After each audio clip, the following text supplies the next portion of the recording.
We wanted to create a new franchise in the Tony Hawk game universe.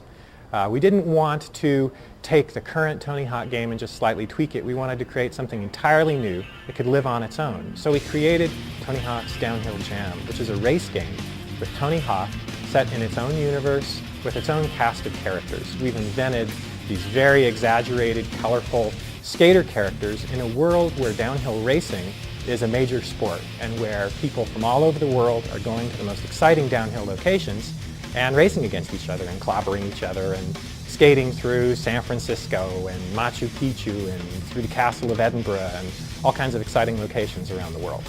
In Downhill Jam, you start out at the very top, highest elevation in our locations, and then you start wailing down the hill. Part of what you're doing is carving along, trying to avoid clobbering things, pedestrians, cars.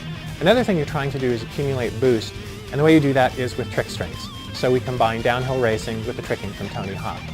You find grind lines, you find ramps, you find quarter pipes, and you're trying to link the tricks together, and when you land it safely, you get all the points in your boost meter. And when you get enough points, you get a boost that you can use. Looks like a flame on the screen. And when you use it, you'll just rocket ahead. And you want to save those and use those at the optimum time so you can go sailing past your opponents and potentially clobber them off field. We're combining the excitement and detail of the classic Tony Hawk trick system with fast downhill skating.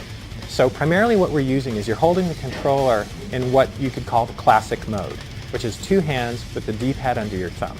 Now the reason we're doing that is we want to support the classic Tony Hawk rich trick system, which really requires access to a lot of buttons, and particularly that D-pad. So you have the trick button and the ollie jump button, which also acts for spine transfers.